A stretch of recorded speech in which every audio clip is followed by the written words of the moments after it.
Hello, everyone. My name is Jonathan Wheeler. I'm a fifth year PhD student at Stanford University, and I'm here to talk to you today about how to keep a lab notebook. Um, this is something that we start training kids in middle school and in high school, and a little bit in undergrad as well. But I find that even when I made it to graduate school, I still didn't feel like I knew exactly what to do. Most of the things I had been doing in undergrad, I would just kind of look at the syllabus, see what the professor was going to grade me on, and then I would try to like work for the grade, right?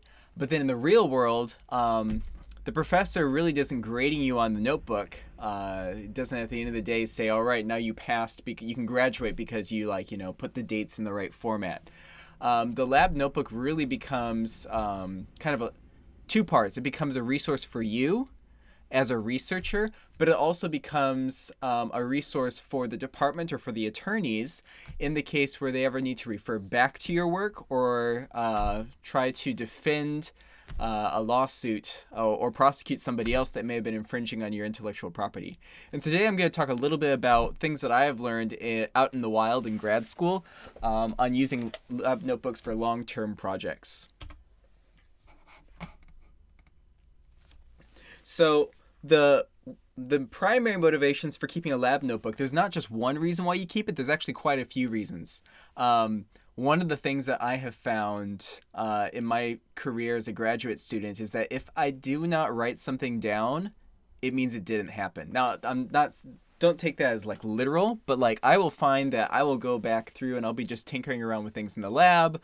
I'll be doing splices, I'll be running experiments, I'll be making mistakes.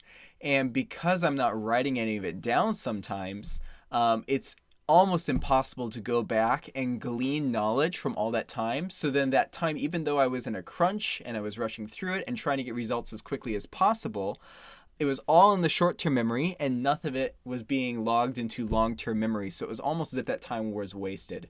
So I find that if I don't write something down in my lab notebook, it's almost as if I never came to work that day.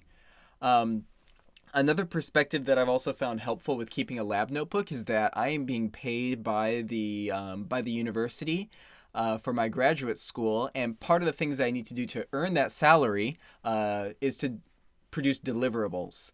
And so these deliverables may come in the form of patents, or they may come in the form of papers that I'm writing.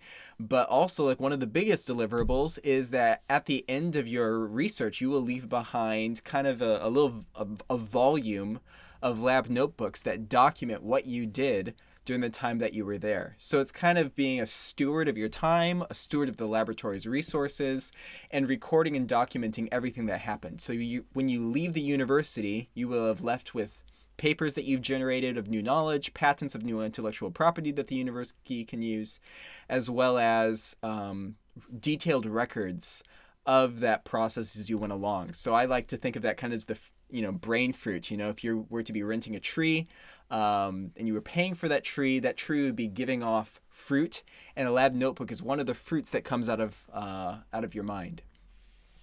Another reason to keep a lab notebook is introspection. That's a fancy word for saying just kind of like sitting at the end of an experiment and just reflecting on everything that happened. I find it really helpful when I take a moment to pause from, turning knobs and unplugging and plugging things back in, to sit down with a sheet of paper and a pen in my hand. And it's oftentimes during this time that I realize, oh, this is the reason why XYZ wasn't going as planned. All of the different parts of the experiment really come together when I sit down with a sheet of paper and write it down, and a lab notebook is a really great spot for that introspection to happen. Reproducibility. One day I will not be in the lab anymore, and there will be students that come in after me. And the degree to which they are able to spend their time efficiently is going to depend on how much detail, how much description I put in my lab notebook, so that they can come through, do the exact same experiment, know exactly how all of the different knobs are set up, and get the exact same results. I have also found that, a year or two later, I've wanted to go back and do an experiment, and I wasn't able to perfectly duplicate it because I had not written down a parameter that at the time I thought, I will remember this in the future. There's no need to write it down. But then you flip to a new method of doing things, and you think it's, you get so much in the rut of it that when you go back 2 years or 3 years, you don't realize, oh man, like I didn't write this thing down. I thought it was so obvious back then, and it's completely unobvious now. This next one is kind of an interesting take. Mental health. Um, a lot of graduate students are faced with this thing called imposter syndrome, where they feel that everyone in the university deserves to be there except for them, that they, for some reason, like because they're not making progress towards their degree, or perhaps their experiment isn't working out, that they feel like they're a complete failure. A lot of what we do in the lab is trial and error, and it's mostly error. You try to do an experiment, and it turns out that the experiment really didn't work out the way that you planned, and so it's really easy to, rack up weeks and months where you feel like just no progress is being made. However, if you are dutifully and diligently creating entries in your lab notebook, some of that discouraging effects of the failure kind of goes away, because you start to build up, pages and pages and pages and pages and pages of diligent records where it shows that you are making valid attempts. And I find that, when I come home after like a week of work without any breakthroughs, if I have logged a couple pages, I feel way better about myself that weekend. And so a lab notebook can also be a tool for promoting overall good mental health during my PhD. Another big thing, this isn't so much an issue now as it was before, is legal documentation. When it comes to protecting intellectual property, a lot of times people will refer back to a lab notebook to say when and where and how you exactly came up with an experiment. And so a lab notebook is the record that an attorney will oftentimes rely on. It's not the only one, but it's definitely one of their go-tos. Like I said, this isn't as big of a deal as it used to be. It used to be prior to 2013 that America was a first to invent country. Now it's a first to file country. So a lot more weight is put into the actual patent application than is the notebook. But still, attorneys really appreciate having a well documented and diligently maintained notebook. The final thing is that a notebook kind of tells the story of a laboratory over time. Someday, maybe 10 years in the future, somebody will want to go back through and figure out what did this student do as part of their work. And having a lab notebook where you have all the entries entered chronologically, as well as the motivation for why they're doing certain things, how they're spending their time, what protocols they're doing, which equipment they're using, is really helpful. And having a lab notebook that kind of documents all of this is really handy, just kind of from like a almost archaeological point of view. And this ties in also with the mental health aspect. It kind of gives you a track record of where you've been. So why do we want a paper notebook? There's 3 different ways that people kind of maintain like logs of what they're working on in the lab. The first one is just the conventional glued or bound paper notebook. A second one is kind of a loose leaf binder where you say that you're going to research a topic, and then as you create entries, you 3-hole punch them and you put them into the binder. And the final one is using an electronic notebook. All of these have been used in courts of law, but among the 3, the paper notebook is by farthest, it's the strongest. But the professors that I've worked with, as long as you are keeping diligent notes, they're usually okay regardless of the format. But there's 4 reasons why I have found using a paper notebook to be the best way. I've kind of tried the digital and the hardbound one, and I favor the hardbound paper notebook approach. The first reason is that paper is the easiest file format to communicate. Paper's been around for thousands of years. It's going to be around for a really, really long time. There have been a lot of inventions that thought that, they would replace paper. I remember when the Kindle came out, like a lot of people thought that, paper books were on their way out, but we still use paper books. You don't need to have a Macintosh or a Linux computer or a Windows computer to access it. Literally every single person, every single scientist in the world can interface with a paper notebook, which makes it a very, easy tool to use for various different purposes. You don't need to worry about what picture format you're saving things, JPEGs, PNGs, .tiffs, .pdfs, .eps's.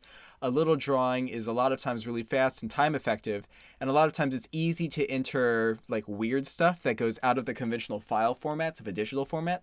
So I find that paper is the easiest file format, requires almost no training time, and is easily accessible by everyone in the lab to be able not only to add to a record, but also to read from a record. Yeah, so that kind of covers the first two.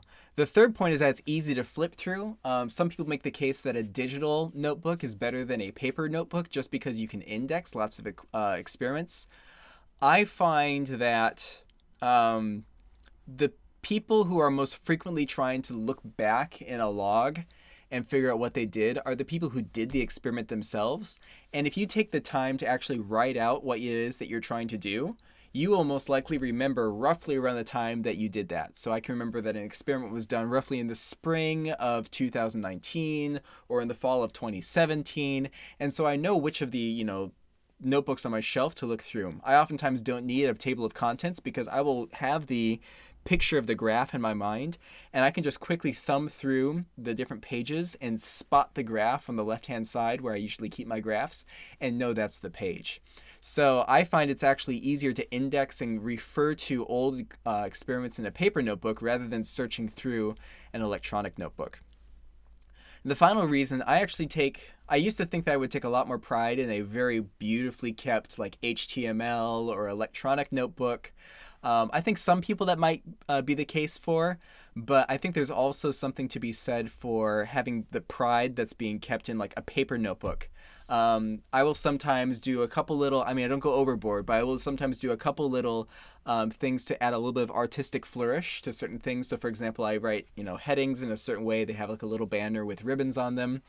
And I feel that when you do a good job of, organizing your thoughts and writing it down on a sheet of paper, it's something you can take a lot of ownership and pride in.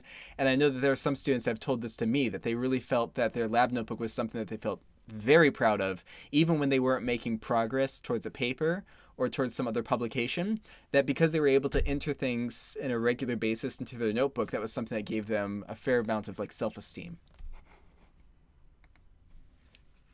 So what to keep in a lab notebook? You don't need to shove absolutely everything into a lab notebook. And I would say that the more useless data or stuff that doesn't need to be in a lab notebook you try to put into it, the less valuable it will be. One of the reasons why I personally don't like electronic notebooks as much is because there's just a lot of stuff that sometimes gets put into there, a lot of metadata and a lot of other things, as well as like a bunch of random scrap files that I have lying around that having like a big hard drive of just random miscellaneous stuff just doesn't seem to have that same value that it would have if it was very well organized.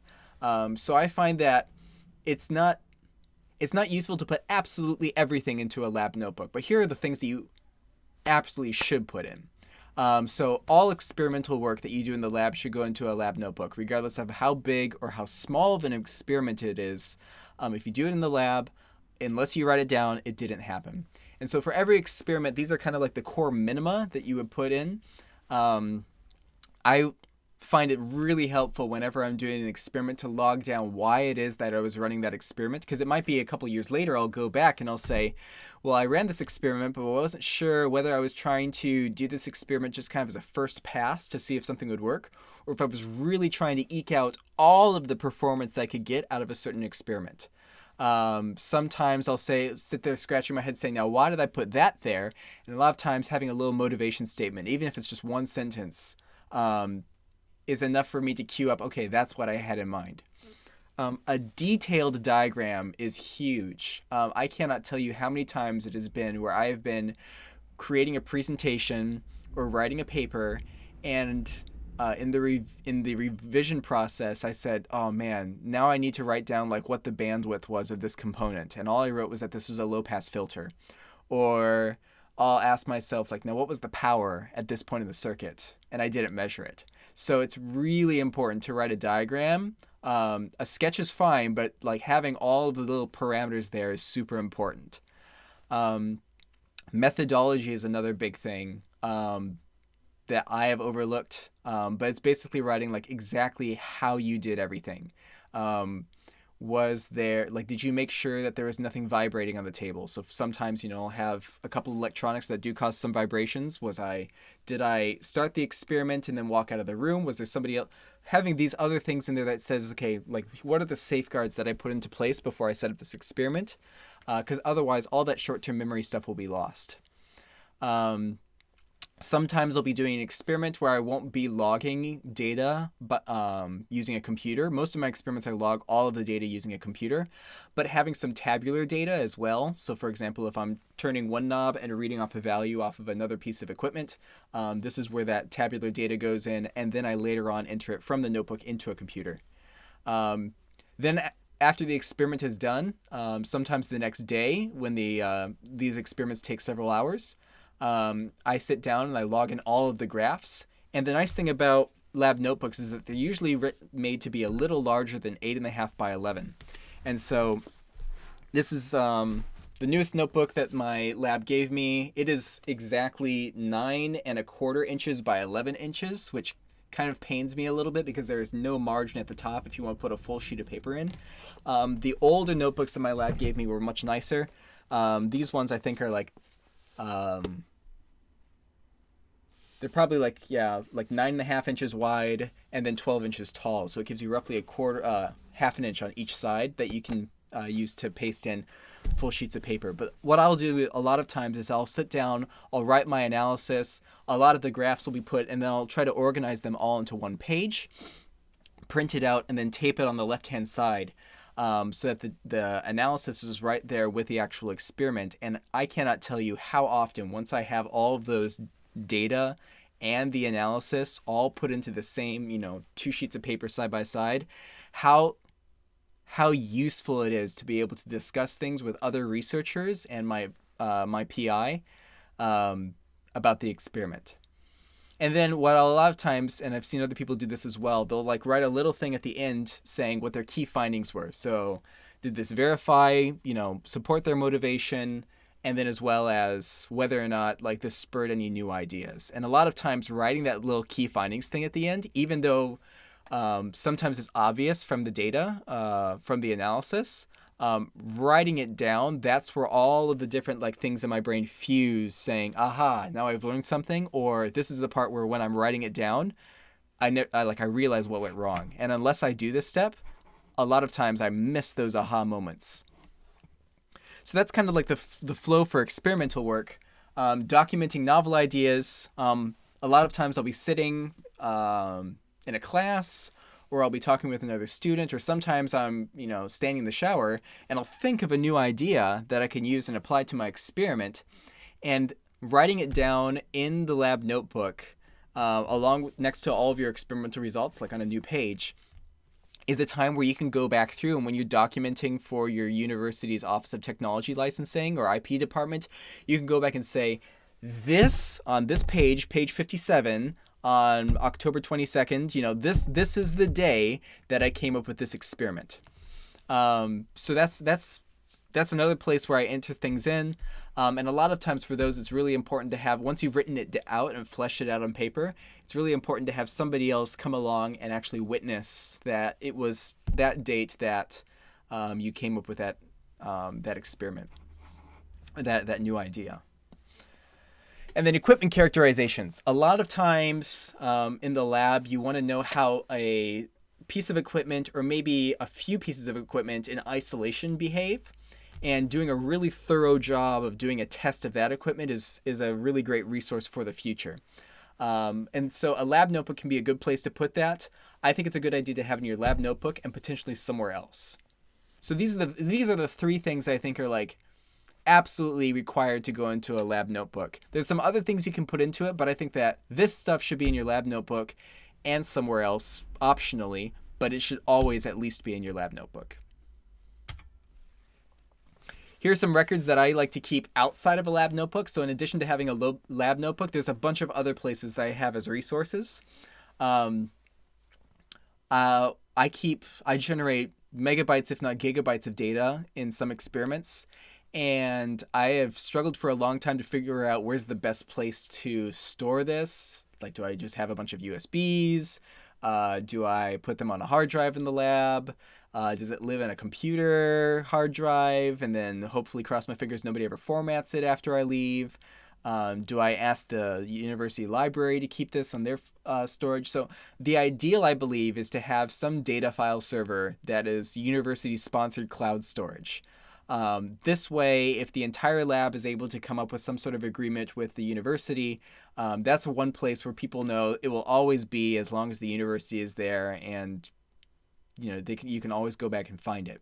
And then once you have like some sort of protocol set up, you can in your lab notebook say like, okay, this was stored at such and such and such a directory.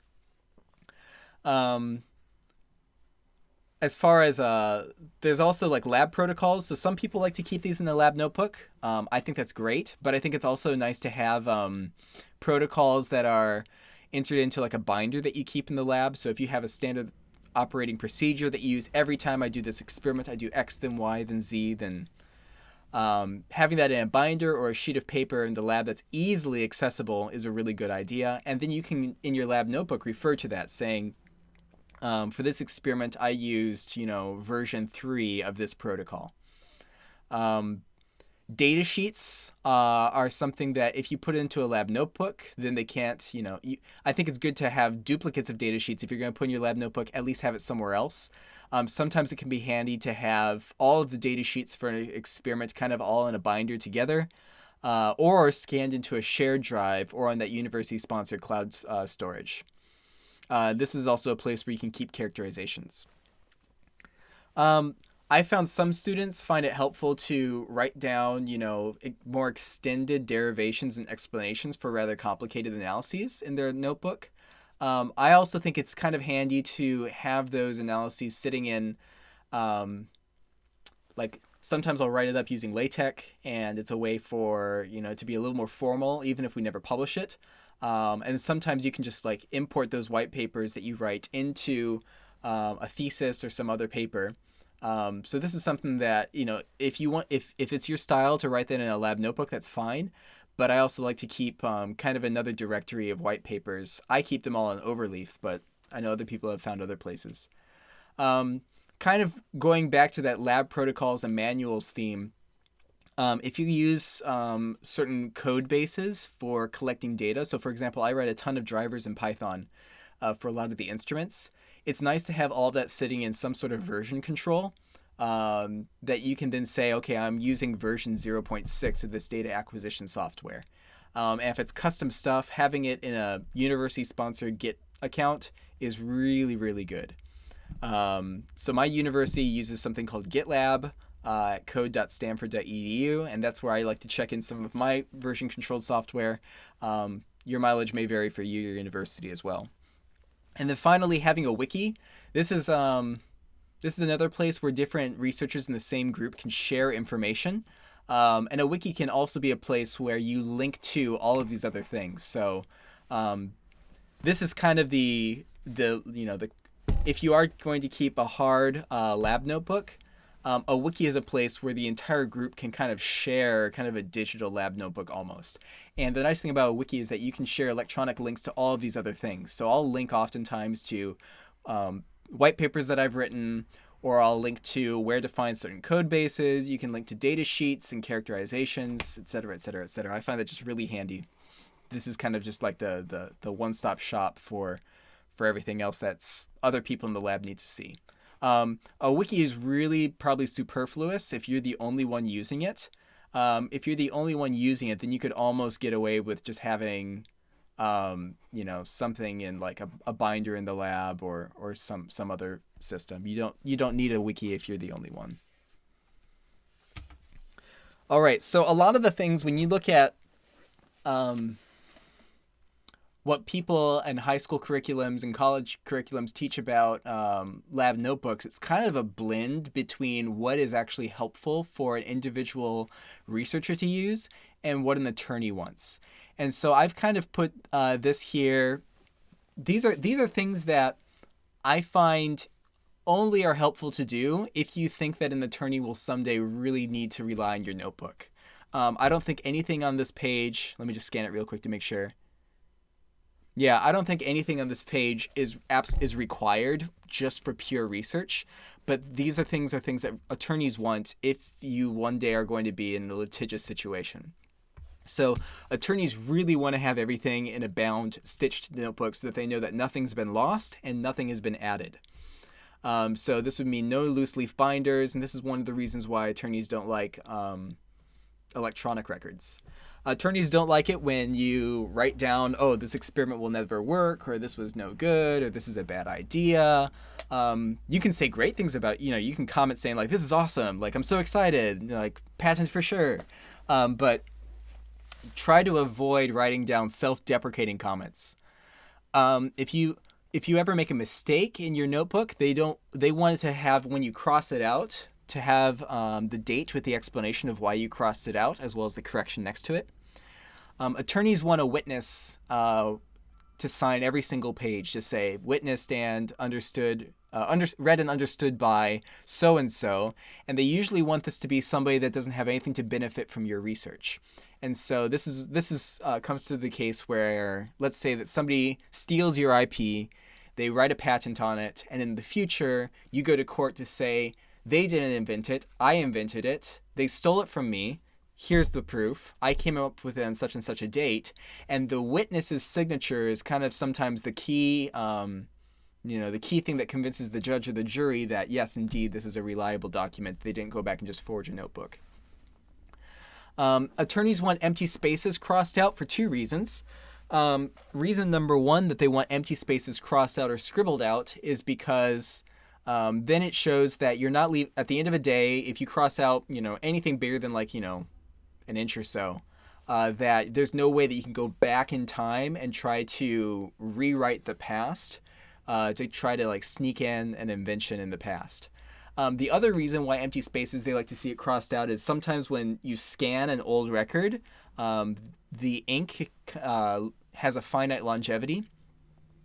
And if the empty spaces are crossed out, when they scan a page, the entire page will have ink on it, either like useful writing and data, or an X showing that there's nothing there. So they know that, it's not that the ink faded out there, there's an X there. So they know that, there's truly nothing that you intended to write there because of the X. Attorneys like to see that there is regular and diligent activity happening the whole time. I actually know my PI once kind of, in a court case that was over a ton of money, people were trying to say, if this was such an important activity that you were trying to research, why is there, a period of inactivity in your notebook? And periods of inactivity can happen for a lot of reasons. It can either be that you're going on vacation, or you have a final exam that you're working on, or there's another deadline, or there's a number of things that you could do. And so an attorney that I spoke with this week told me that, in your table of contents, if you're adding a new line into a table of contents every time you make an entry, if you know that, it's been a while since you did something and that was because you were trying to file a paper, you can write down October 6th through November 1 working on XYZ paper. And that helps to document the reason why there is no activity in your lab book during that time. And then attorneys want black or blue ink. I like writing with pen because it's easier, but ink makes it easier to read pages, and it makes it easy. It's more tamper-proof. Ink is better than pencil, and pencil is better than nothing. So as I said, these are all things that I believe, when you look at like things to put in the notebook, as far as I know, these things don't help researchers other than to solidify their legal case if they ever need to make it. I think that if you were to actually like dutifully do everything, like, X out all the extra pages and get a witness for every single page, that would be kind of overkill. And at some points you have to run the balance between, I'm not going to try to protect absolutely every idea, but I'm going to protect the most important ideas. Having some sort of like, figuring out what do you think is healthy and reasonable from this list is good to put in. I don't do all of these things. I do some of these things. So here are my personal pitfalls. These are the hardest things that I struggle with, and maybe in sharing some of this, I'll feel a greater accountability to the internet to do a better job. But also, this is a place where you can look at your own habits, and maybe we share things in common. I think probably the biggest thing that I struggle with in the notebook is lack of detail.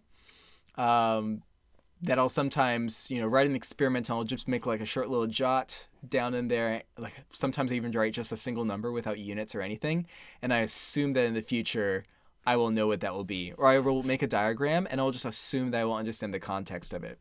Writing down all of the context and all of the detail is like crucial towards making a lab notebook actually like 100% live up to its potential.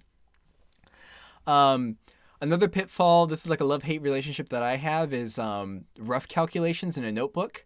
Some people write all of their rough calculations into a notebook. Some people don't write any calculations into it. And it's really hard to like strike that balance. One of the things that I've seen suggested is that if you're going to do rough calculations, you can do it on another sheet of paper. And then if it turns out that you like got the calculations right the first shot, you just tape that into your lab notebook. And if it's wrong, then cross it out, throw it in the waste bin, and then take a new scrap sheet of paper and then try it again. And then you can paste that into your lab notebook. I know that some people like to treat their lab notebook as like, a very sacred text. And so this is a nice way that you can still put rough calculations into your lab notebook without feeling like, oh, there's mistakes absolutely everywhere. Just make sure that if you're doing stuff on loose sheets of paper, you've got the tape handy and you have like either a scissors or one of those nice like paper cutters handy so you can move that in. Otherwise, if you just say, I'm going to like procrastinate and do this some other time, I almost guarantee that you will never get around to it and your desk will fill up like mine with just big piles of rough calculations that never make it into a lab notebook. I struggle with being diligent with entering things into my lab notebook on a regular basis. And so this is something that it's a pitfall that, as I said before, like it screws with the ability of my lab notebook to be, a truly valuable source of information, but also sometimes messes with my mental health because I'll sit there and say, man, it's been like 2 months in the lab. What do I have to show for it? So if I was more diligent, I'd have something to show for it. I procrastinate. A lot of times I'll get to the end of the day and say like, all right, the experiment was done. I've got to catch the train or I'm just really tired and I'll just do this tomorrow. And inevitably, tomorrow I get carried away with something else. And so writing things in the lab notebook as they happen and then telling yourself, I cannot start any new experiments until I've fully documented the previous one, helps fight that procrastinating. Failing to record anomalies, man, like this is where like a lab notebook really shines. That if something weird happens in the lab, like let's say the HVAC system is offline, or a big piece of equipment on the other side of the room falls over and like causes like a big like shock wave going through, not shock wave, but like vibrations to go through the lab. Like writing this stuff down is really important, and like this is a place where paper shines way better than digital. This another thing that I'm growing with is not following or not documenting standard operating procedures. Sometimes I don't even have a standard operating procedure, and so a lab notebook, this is a place where I'm going to improve. And then the final place is like sometimes I want to have my lab notebook be like seem as if I knew exactly what I was going to do every day the moment I walked into the lab. And so in an attempt to do this, I will go into the lab and I'll tinker around with a bunch of stuff. And then once I feel like I've got it all just right, then I write it down. Where in reality, it's probably better to sit down and say, come into the lab, open up the lab notebook and say, this is what I plan to do today. I'm not sure what the correct laser setting is, and I'm not sure what XYZ is, but I'm going to try doing this and try doing that, and then go through the experiment as I do it, writing it down. I'm trying this. This is what I'm seeing. Otherwise, you will wait until you feel like you're an expert to write anything down in the lab notebook, and because you never feel like an expert, you will have an empty lab notebook. So I hope that you appreciated that. I just got this new lab notebook and I figured that I was going to try to do it right. And so I figured that making this video and putting some of the things I've learned as I make this notebook will kind of give me a fresh start, a little bit of extra oomph to do the best job that I can, and make something that I'll feel proud of and will be good use to the university. Let me know your thoughts, responses, questions in the comments below. Thank you so much. Take care.